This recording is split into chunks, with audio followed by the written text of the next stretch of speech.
Let's jump over to the running back position. Give me a pair of running backs you're definitely starting this weekend. I like DeAndre Swift, and we liked him last week. He finally got into the end zone. He had a pretty good game. He has had 20 touches in 2 straight games. He's got the Cardinals this week. Their defense has allowed the 3rd most fantasy points to running backs in the last 4 weeks. So Swift is a nice flex starter, and so is Javonte Williams. And really, Javonte hasn't been great. I mean, fewer than 11 fantasy points in 5 of his last 6 games. But that one game was against the Chargers, who, oh, by the way, they face this week. So keep that in mind. The Chargers, 9th most running back points allowed for the season. So Javonte Williams should be in your starting lineup.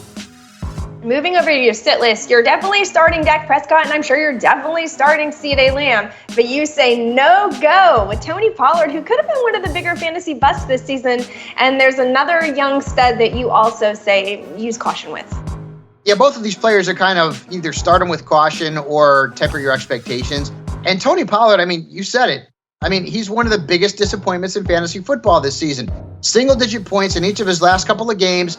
And the Lions have allowed the fewest points to running backs on runs alone. They've also allowed the fewest points to running backs overall. This is a very tough defense. They've given up the fewest rushing yards to running backs of any team in the National Football League. So beware Pollard. And then Achane, who is still dinged up. And I think that's probably why his numbers have gone down and the volume of touches has gone down over the last few weeks. His last couple of games have not been great. And again, matchup against Baltimore, they are very tough at home typically. Now, this game could go sideways and could end up being a scoreboard scorcher. But if you look at the numbers, Achane's a risky flex at best.